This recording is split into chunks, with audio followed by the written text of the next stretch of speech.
Hi, Insta. My voice is a little raspy this morning, but I'm here. I have talked to my husband and my son this morning, but I didn't realize that my voice is kind of coming in and out because it's winter and everything is really dry, or it's actually not winter. Everything is really dry out and heat's blowing, still fall, still spring for some of you that are in the southern hemisphere. But here I am live today with a studio diary for you. Who am I? I'm Rose Candela, and I am committed. One of the reasons why I do this is I'm committed to showing you process of being an artist, also of being a mom and being human, and also the process of what it's like to be a change maker in the way that we approach how art serves our soul, right? One of the things that's really come down through the line through the work that I've done through the past 5 to 10 years, which is, yes, I am an artist, but most of my paid work has been working with artists or creatives or women who are seeking to reclaim creativity in their life as a like self-expression, as a tool for self-care, and also because they just want to do it and feel joy. And one of the things that always comes up is kind of the trauma, maybe with a little t, often too can be with a big T, of art being or having to become a commodity, to be legit and to be enjoyable. And so many of my clients have gone through art school, either for like the fine arts or for graphic arts, or even to go into advertising as a profession. And a lot of the things that happen in those schools, unfortunately, do not take into account that you will not be creating all the time or feel creative all the time, and that's normal. Your art may be nothing else than just something to serve you, and that's actually, in my opinion, the highest way that art can be in the world, is to serve you. Yes, it's important for it to be seen by other people so that then they can also feel that expression, but if it doesn't serve you first, I venture to say that it may not serve other people in that deep way. So here I am sharing my process. And one of the things that I wrote in my newsletter last week, if you're not on the list, please join through the little link in my profile. I won't be sending out another email until January. This is what I share with my list. I'm gonna take a sip of coffee. Decaf at this point of the day. Is that I'm going to be doing a disappearing December. And what that means is that I'm just going to stop doing a lot of the emailing. I'm not going to sell anything. I have anything on super sales right now, and take time to go inward. So this possibly may be the last live I do, because next week would be the only next one before I go on vacation with my family and Christmas holidays and all that. So point being, welcome to this live. It was probably the last one of 2019. I may come on real quick next week and just share something because, in the moment, right? Here we are. What I'm going to talk about today, noticing my hair is looking kind of crazy up in there, is trust. And I'm going to be talking about materials that really help me to explore trust. I'm part of Asha Frost's Sacred membership, and today she asks her members in a post through a private Facebook group, she asked what your word of the year is going to be. And that's kind of one of the only New Year's traditions that I just inhabit through like probably the last decade, is just thinking of a word and like holding it as my intention and letting it inform a lot of decisions, but also letting it go if it needs to go. And one of the things that came up for me when I thought about this question while I walked in the woods this morning was trust. How can I learn to trust? But also, how can I trust what I know inside of me. I'm just singing that a little bit because I know this is universal. I know this is something super, super common because I get this look inside of other people's lives as a coach, as a guide, as a teacher. I know this is really common, but I don't often trust what I hear inside of me, the messages, not necessarily messages, sometimes it's just feelings. Or I won't trust a situation that was like, red flag. I'll be like, maybe that wasn't a red flag. Maybe I created the red flag. Or, and this is all good to evaluate if you have the tools to evaluate them. I am in a very privileged position to have a therapist in my life, and that I can go back and forth and really like comb through the sensations that are human, but often we in our mind can convince ourselves is like only us, or we're creating it, or it's something we have to fix and therefore be able to be fully human, fully experiencing life. So trusting, learning to trust others, sure. Always a good thing, because this world can feel very untrustworthy.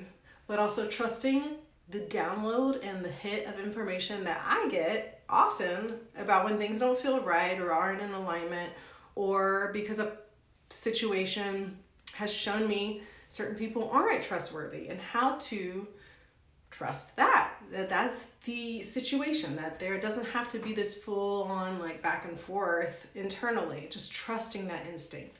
And here are some materials that I love to use that help me explore trust. So I'm not actually sure how to describe this, like what happens in the process, but these are India inks, drawing inks. I call them watery watercolors. A lot of them are permanent, and in terms of like, how should I describe that? In terms of like, you put it on the paper and it doesn't bleed, but a lot of them are water soluble, or can push and pull with water if you add water to it. And I just finished up my making and mentoring, aka healing art sessions, for the fall with all of my students. It was amazing. I'm offering it again for early 2020. If you're interested, please let me know. And the last lesson of those 3-month lessons, we use this type of material. I mail it to you. And there's so much, they're really fun. So I have 2 that I'm going to use, maybe 3. Actually, here, I'll show you another brand. Higgins. I don't think I have another brand out right now, but you could find them. Oh, these are all Dr. P.H. Martin.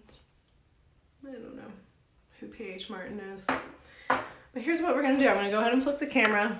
So it's going to be like you're looking at my desk, like from above.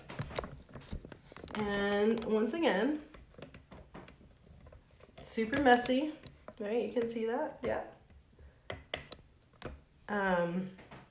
But this is the real life. So what I use here is an Arches watercolor paper, heavy stock, but not the most heavy stock watercolor paper. So there can be buckling if you're using this, in terms of when you're putting water on the paper. I like to say it's okay, because it is.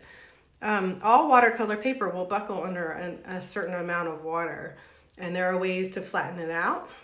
Maybe that will be another studio diary in 2020 if you're interested in learning how to not have buckly paper. Send me a message. So I'm just going to go ahead and add water, straight water on a brush onto the paper. And here's why these materials are really fun for trust, is like the water goes on and you can kind of see where it is on your paper. And then also you don't know exactly where it is. So this is like a technique that one would call wet on wet, I guess, if you were a watercolorist. I'll tell you my story about art and how I came to art in a moment. But anyway, so here you're gonna take your drawing ink, India ink, and fill up. They all come with these like, what are these called? So anybody, apothecary out there, let me know. I can't remember, but that you fill up the tube and then you're just gonna add the color to the paper and put the dropper directly on. So I'm actually just dropping, maybe it's called a dropper?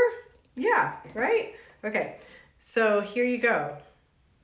And I will also drag the dropper on like it's a paint brush.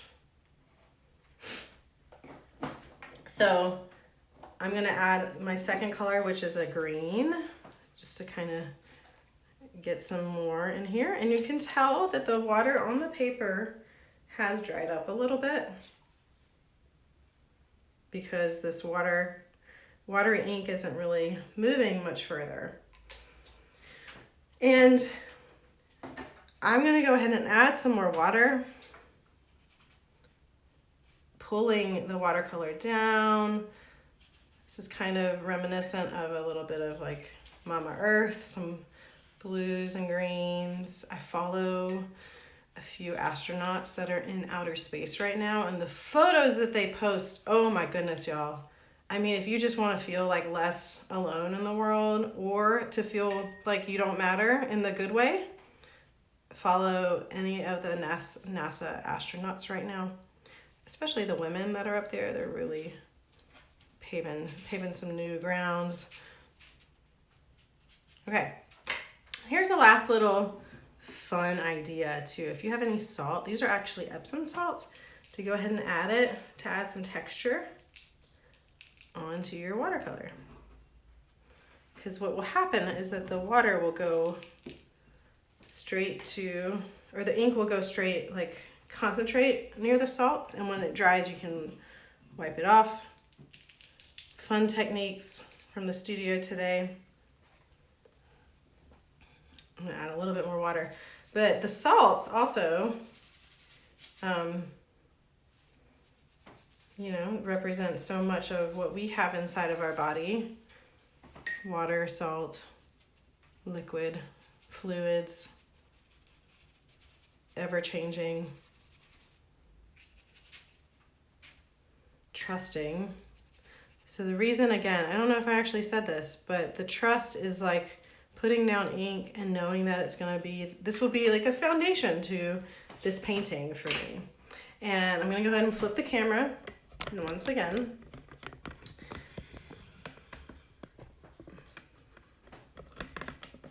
and you'll be able to see this later on my feed, so that you can see what it looks like dry. And I just invite you, in whatever you do today, to trust that the outcome will be exactly as it needs to be. That you're gonna make mistakes and that it will be livable, right? Like they not necessarily would have a lesson to them, not necessarily that they'll redirect you into the right way, but you will be able to live through it, and you will be safe to experience mistakes and failures too, or whatever it is. And so the practice of art making really brings us home, back into our bodies, back into the boundaries we have, like the boundaries on the paper, and help us remember that whatever we put down, put out, we can see and change if we want, and also be at peace with it, right? Because that's where we're all striving to be, I think, is to be at peace, at one with what is, right? I used to, when I did videos more in a video blogging type thing, I would end every video with, what was it? I hope you have a beautiful day, and if you can't have a beautiful day, may you love it and own it for what it is, because it's yours. And that, my loves, is what I want to leave you with today. I I will see you soon. Let me know if you have any questions or thoughts. I'm here for you always. Bye.